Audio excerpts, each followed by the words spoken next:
নমস্কার। আজ পাঠ করে শোনাব বিভূতিভূষণ বন্দ্যোপাধ্যায়ের লেখা ছোট গল্প আরক। লাহোর মিউজিয়ামে যখন চাকরি করতাম সে সময় লাহোরের বিখ্যাত দেশবন্ধু কাগজের সম্পাদক বিনায়ক দত্ত সিং মহাশয়ের সঙ্গে আমার যথেষ্ট আলাপ হয়। মিস্টার সিং প্রাচীন সম্ভ্রান্ত বংশের সন্তান। তাঁদের আদি বাসভূমি পাঞ্জাবে নয়, রাজপুতানার কোটা রাজ্যে 3 পুরুষ পূর্বে তাঁর পিতামহ রাজকার্য উপলক্ষে এসে পাঞ্জাবে বাস করেন। সেই থেকেই তারা দেশ ছাড়া। সন্ধ্যার পরে তাঁর বৈঠকখানায় গিয়ে বসতাম এবং দেওয়ালে টাঙানো পুরানো আমলের বর্মকুঠার, পতাকা, বল্লম প্রভৃতি রাজপুতের যুদ্ধাস্ত্র সম্বন্ধে নানা ইতিহাস ও আলোচনা শুনতে বড় ভালো লাগত। রাজপুতানার বিশেষ করে কোটা রাজ্যের ইতিহাস সম্বন্ধে মিস্টার সিংয়ের জ্ঞান খুবই গভীর। কিন্তু এ সকল কথা নয়, আমি একটা আশ্চর্য ঘটনা বলবো। মিস্টার বিনায়ক দত্ত সিংয়ের মতো সম্ভ্রান্ত ও শিক্ষিত লোকের মুখে না শুনলে আমিও এ কাহিনী হেসে উড়িয়ে দিতাম। একদিন শীতকালে সন্ধ্যার পরে আমি মিস্টার সিংয়ের বৈঠকখানায় গিয়ে বসেছি। ভীষণ শীত সেদিন। 2 পেয়ালা গরম চা পানের পর তাওয়ার তামাক টানছি। মিস্টার সিং ধূমপানে অভ্যস্ত নন। হঠাৎ কি মনে করে জানি নে আমি তাকে বললাম, মিস্টার সিং, আপনি অপদেবতায় বিশ্বাস করেন? মিস্টার সিং একটু চিন্তা করে বললেন, হ্যাঁ করি। দেখেছেন ভুট্টুত? মিস্টার সিং গম্ভীর সুরে বললেন, না, এ আমার কথা নয়, আমার ছোট ঠাকুরদাদার জীবনের ঘটনা। যদি এ ঘটনা না ঘটতো আমাদের বংশে, তবে আজও আমরা গোটা রাজ্যে মস্ত বড় খানদানি তালুকদার হয়ে থাকতে পারতাম। লাহোরে এসে চাকরি করতে হতো না। সে বড় আশ্চর্য ঘটনা। আমি বললাম, কী রকম? শুনুন তবে। আমার ছোট ঠাকুরদা আমার পিতামহের আপন ভাই নন, বৈমাত্র ভাই। তিনি মস্ত বড় শৌখিন মানুষ ছিলেন, আর ছিলেন খুব সুপুরুষ। আমি বিনায়ক দত্ত সিংয়ের দীর্ঘ গৌরবর্ণ বলিষ্ঠ দেহের দিকে চেয়ে সে কথা অবিশ্বাস করতে পারলাম না। তারপর তিনি বলে যেতে লাগলেন, আমি যখন তাকে দেখেছি তখন আমার বয়স খুব কম, কিন্তু তিনি বদ্ধ উন্মাদ একদম। কেন তিনি উন্মাদ হলেন সেই ইতিহাসের মূলেই সেই গল্প। তিনি উন্মাদ হওয়াতে কোটা রাজদরবারের আইন অনুসারে তাঁর ভাগের সমস্ত সম্পত্তি আমাদের হাতছাড়া। সে কথা যাগ্গে, আসল গল্পটা বলি। বিনায়ক দত্ত সিং তাঁর অনবদ্য উর্দুতে সমস্ত গল্পটা বলে গেলেন। মধ্যে মধ্যে আমি তাকে নানা প্রশ্ন করেছিলাম। সেসব বাদ দিয়ে শুধু গল্পটাই আমার নিজের ভাষায় প্রকাশ করলাম। আমাদের গ্রাম থেকে কিছু দূরে কোটা দরবারের একটা সৈন্যদের আড্ডা ছিল। আমার ঠাকুরদাদা সেই সৈন্যদের আড্ডায় মাঝে মাঝে যেতেন, মদ খেয়ে ফুর্তি করতে। তাঁর 2-1 বন্ধু সেখানে ছিল, তাদের সঙ্গের নেশাতেই সেখানে যাওয়া। একবার জ্যোৎস্নারাত্রে তিনি তার 2 বন্ধু খেয়ালের মাথায় বরী নদীতে স্নান করতে যাবেন বলে ঘোড়ায় করে বেরোলেন। বরী নদী মরুভূমির মধ্য দিয়ে 3 শাখায় ভাগ হয়ে সাবলীল গতিতে বয়ে গিয়েছে। যে সময়ের কথা বলা হচ্ছে তখন এই তিস্রোতা নদীর প্রথম ধারাটিতে আদৌ জল ছিল না। মাঝে শাখাটিতে হাঁটুখানেক জল, তারপর মাইলটাক বিস্তৃত চড়া, তার ওপারে আসল ধারা অনেকখানি জল। তাতে যাবার পথে একজন বন্ধুর কি খেয়াল হলো, তিনি প্রথম ধারার বালির ওপর ঘোড়া থেকে নেমে চিৎপাত হয়ে শুয়ে পড়লেন, আর কিছুতেই উঠতে চাইলেন না। বাকি বন্ধুটি আর আমার ঠাকুরদাদা অগত্যা তাকে সেখানেই বালুসজ্জায় শায়িত অবস্থায় ফেলে চললেন এগিয়ে। বলা বাহুল্য 3 জনের মধ্যে কেউই ঠিক প্রকৃতস্থ অবস্থায় ছিলেন না। আমার ঠাকুরদাদা বড় ধারা অর্থাৎ আসল বরী নদীর কাছে এসে পেছন ফিরে চেয়ে দেখলেন তাঁর বন্ধুটি ঘোড়া থামিয়ে বালির চড়ার পশ্চিম দিকে ভীত ও বিস্মিত দৃষ্টিতে চেয়ে আছেন। ঠাকুরদাদা বললেন, ওদিকে কি দেখছো চেয়ে? বন্ধু মুখে কিছু না বলে সেদিকে আঙ্গুল দিয়ে দেখালে আর ইঙ্গিতে ঠাকুরদাদাকে চুপ করে থাকতে বললে। ঠাকুরদাদা চেয়ে দেখলেন বালুর চড়ার ঠিক মাঝখানে অস্পষ্ট ধরনের কতগুলো মনুষ্য মূর্তি চক্রাকারে ঘুরছে। কিছুক্ষণ চেয়ে দেখে মনে হলো ওরা যেই হোক হাত ধরাধরি করে ঘুরে ঘুরে নৃত্য করছে। সেই নির্জন স্থানে রাত্রিকালে কাদের এমন আমোদ লেগেছে যে লোক চলাচলের অন্তরালে নৃত্য করতে যাবে বুঝতে না পেরে তারা দুজনেই অবাক হয়ে চেয়ে রইলেন। কাছে কেউ কেন গেলেন না সে কথা আমি বলতে পারবো না, কারণ শুনিনি। হয়তো এদের মত্ত অবস্থায় সব দৃশ্যটার জন্য দায়ী, এই ভেবে তারাও কাউকে কথাটা বলেননি সেই সময়। এরপরে আরও বছর 3 কেটে গেল। তিস্রোতা বড়ি নদীর প্রধান স্রোতধারার 3 মাইল উত্তরে মরুভূমির মধ্যে একটা বড় লবণাক্ত জলের হ্রদ আছে। এর নাম নাহারানিপট, অর্থাৎ ব্যাঘ্র হ্রদ। এই হ্রদের দূরে দূরে একে প্রায় 4 দিকে থেকে বেষ্টন করে পাহাড় শ্রেণী। এই পাহাড় শ্রেণী কোথাও 1000 ফুট উঁচু, কোথাও তার চেয়ে কিছু বেশি উঁচু। হ্রদ ও পাহাড় থেকে খনিজ লবণ পাওয়া যায় বলে কোটা দরবার থেকে মাঝে মাঝে এর ইজারা দেয়া হতো ব্যবসাদারদের। আমার ঠাকুরদাদা পূর্বোক্ত ঘটনার প্রায় 3 বছর পরে একদিন এই হ্রদের জলে বালি হাঁস শিকার করতে যাবেন ঠিক করলেন। গভীর রাত্রে বালি হাঁসের দল হ্রদের জলে দলে দলে চড়ে বেড়ায়, এ কথা তিনি শুনেছিলেন। একটা ঘাসের লতাপাতার ছোট্ট ঝুপড়ি বেঁধে তিনি তার মধ্যে লুকিয়ে থাকবেন দিনমান থেকে, কারণ মানুষ দেখলে হাঁসের দল আর নামবে না। সব ঠিকঠাক হলো, কিন্তু 2-1 বৃদ্ধ লোক নিষেধ করলে রাত্রিকালে নাহারা হ্রদের ত্রিসীমানাতেও যাওয়া উচিত নয়। কেন তারা স্পষ্ট করে কিছু বললে না, শুধু বললে জায়গাটা ভালো নয়। ভৈজি নামে একজন বৃদ্ধ ভিল আমাদের প্রজা ছিল। সে বললে, কোটা দরবারের নিমক মহালের ইজারাদার এক বেনিয়ার, সে চাকর ছিল তার যৌবন বয়সে। উক্ত বেনিয়ার লবণের গুদাম আর আড়ত ছিল নাহারা হ্রদের পাড় থেকে মাইল খানেক দূরে পাহাড়ের কোলে। সে সময় সে দেখেছে হ্রদের উপর আকাশ হঠাৎ গভীর রাত্রে যেন দিনের আলোকে আলোকিত হয়ে উঠল। কেমন অদ্ভুত শব্দ হচ্ছে হ্রদের জলে। মোটের ওপর রাত্রে হ্রদের ধারে কেউ যায় না। অনেক দিন থেকেই স্থানীয় লোকেদের মধ্যে এ ভয় রয়েছে। একবার এক মেষপালক রাত্রিকালে হ্রদের ধারে কাটিয়েছিল। সকালবেলা তাকে সম্পূর্ণ উন্মাদ অবস্থায় নিমকের গুদামের কাছে পায়চারি করতে দেখা যায়। আমার ঠাকুরদাদা এসব গাল গল্প শুনবার লোক ছিলেন না। তিনি বুঝতেন ফুর্তি, শিকার, হল্লা, হইচই। লোকটাও ছিলেন দুঃসাহসী ও একগুঁয়ে ধরনের। তিনি যাবেনই ঠিক করলেন।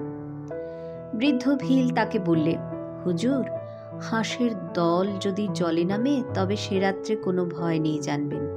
ঠাকুরদাদা জিজ্ঞেস করলেন, কিসের ভয়? বাঘের?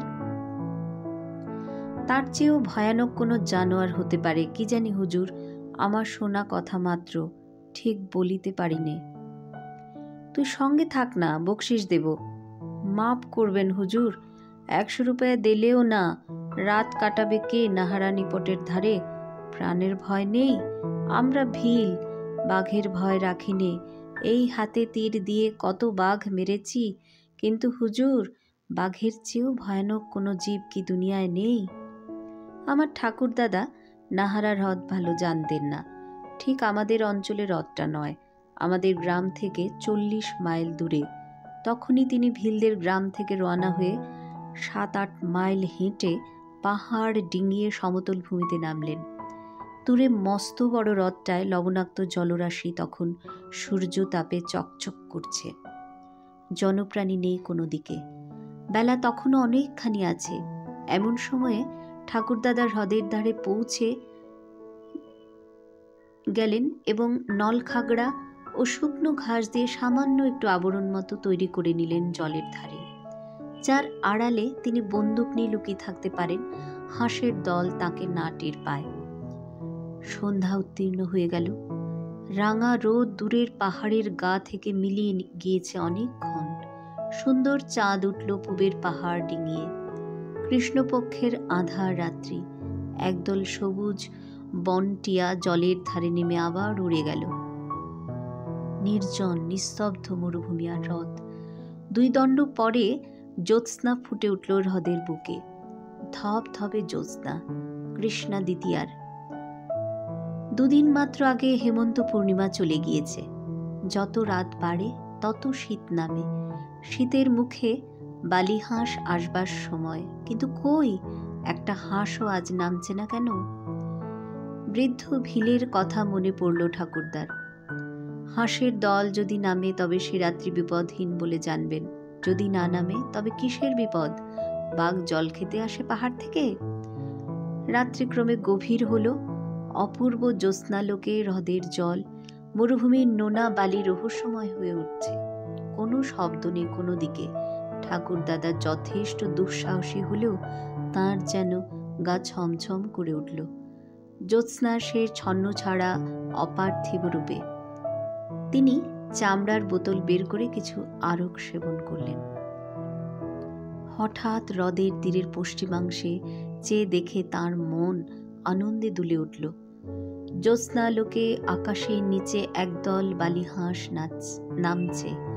জ্যোৎস্না পড়ে তাদের সাদা দুধের মতো পাখাগুলোকে অদ্ভুত দেখাচ্ছে। দেখতে দেখতে তারা নেমে এসে হ্রদের ধারে বালির চরে বসল। জায়গাটা ঠাকুরদাদার ঝুপড়ি থেকে 200 গজের মধ্যে কিংবা তার চেয়ে কিছু বেশি। এত দূর থেকে বন্দুকের পাল্লা পাবে না, বিশেষ এই জ্যোৎস্না রাত্রে। ঠাকুরদাদা ভাবলেন যদি ওরা কাছে আসে কিনা, বা আরও হাঁসের দল নামে কিনা। শিকারীর পক্ষে ধৈর্যের মতো গুণ আর কিছুই নেই।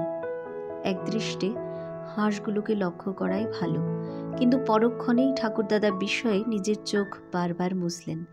আরও খেয়েছেন বটে, কিন্তু তাতে জ্ঞানহারা হবার বা চোখে অত ভুল দেখবার কি কারণ আছে এখনই?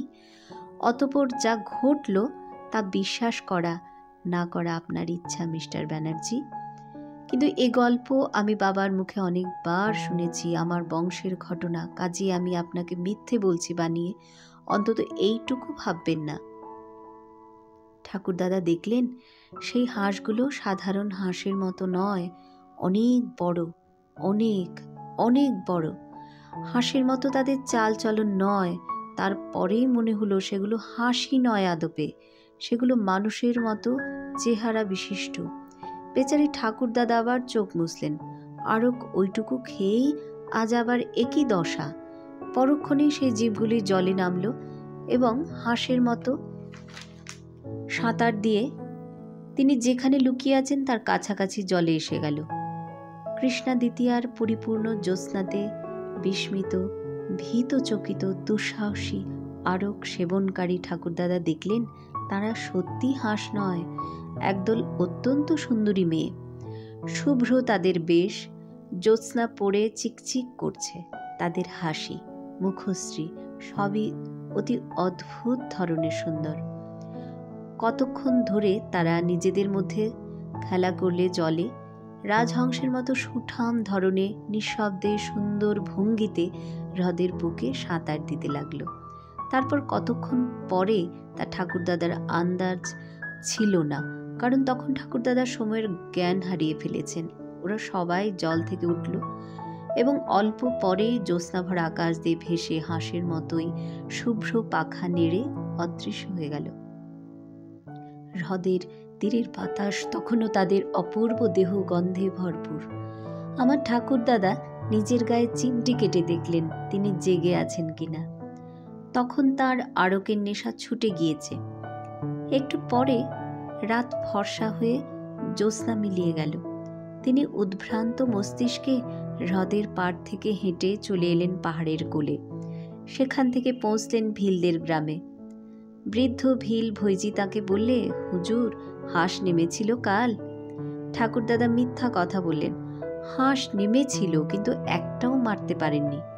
কেন মিথ্যা বললেন শুনুন। কি এক দুর্বার মোহ তাকে টানতে লাগলো দুপুরের পর থেকে। আবার তাকে যেতে হবে নাহারা হ্রদের তীরে রাত্রিকালে। ভুইজিকে সত্য কথা বললে পাছে সে বাধা দেয়, কিন্তু সে রাত্রে বুনো বালি হাঁসের দল নামলো হ্রদের জলে। আসল হাঁসের দল। পরপর কয়েক রাত্রি শুধু বন্য হংসের দল নামে খেলা করে। আমার ঠাকুরদাদা ঝুপড়ির মধ্যে শুয়ে চেয়ে থাকেন। বন্দুকের গুলি করতে তার মন সরে না। তারপর আরেকদিন শেষ রাত্রের জ্যোৎস্নায় বন্য হংসের বদলে নামল সে অদ্ভুত জীবের দল। এদিন তারা আরও কাছে এলো। বন্য রাজহংসের মতো সাঁতার দিয়ে বেড়ালো জলজ ঘাসের বনের পাশে পাশে। তাদের অপূর্ব সুন্দর মুখশ্রী জ্যোৎস্নালোকে ঠাকুরদাদার মুগ্ধ দৃষ্টির সম্মুখে কতবার পড়ল। রাত ভোর হবার বেশি দেরি নেই, তখনও কিন্তু জ্যোৎস্না আছে। আমার ঠাকুরদাদা কি ভেবে আরকের নেশায় কিংবা ভালো অবস্থায় জানি নে ঝুপড়ি থেকে উঠে ছুটে জলের ধারে চললেন। বোধহয় ওদের কাউকে ধরতে গেলেন। অমনি ত্রস্ত বন্যহংসের মতো সেই অলৌকিক জীবের দল তাড়াতাড়ি সাঁতরে কে কোথায় দূরে চলে গেল, এবং পরক্ষণেই শেষ রাত্রের বিলীয়মান চন্দ্রালোকে তাদের লঘু দেহ ভাসিয়ে আকাশ পথে অদৃশ্য হল। পরদিন দুপুরবেলায় আমার ঠাকুরদাদাকে উন্মত্ত অবস্থায় হ্রদের ধারের বালির চড়ায় লক্ষ্যহীনভাবে ঘুরে বেড়াতে দেখে জনৈক জেলে তাঁকে ভিলদের গ্রামে পৌঁছে দেয়। বৃদ্ধ ভইজি ঘাড় নেড়ে বললে, আমি বলেছিলাম হাঁসের দল যেদিন না নামে সেদিন বড় ভয়। ঠাকুরদাদা মাঝে মাঝে ভালো হতেন, আবার উন্মাদ হয়ে যেতেন।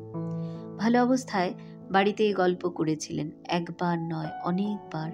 মৃত্যুর প্রায় 10 বছর আগে থেকে তাঁর মোটেই ভালো অবস্থা আসেনি। বদ্ধ উন্মাদ অবস্থায় তাঁর মৃত্যু ঘটে। বিনায়ক দত্ত সিং গল্প শেষ করলেন। আমি বললাম, খুব অদ্ভুত ঘটনা। তবে? মিস্টার সিং বললেন, তবে 20 শতাব্দীতে বিশ্বাস করা শক্ত। সে আমিও জানি, আমাদের দেশেও সকলে বিশ্বাস করে না। এ আজ 50 বছর আগেকার ঘটনা বলছি। কেউ বলে ঠাকুরদাদার অতিরিক্ত আরক সেবনের ফলে ওইসব চোখের ভুল দেখা। বন্য হংসকে ভেবেছেন আকাশপরী।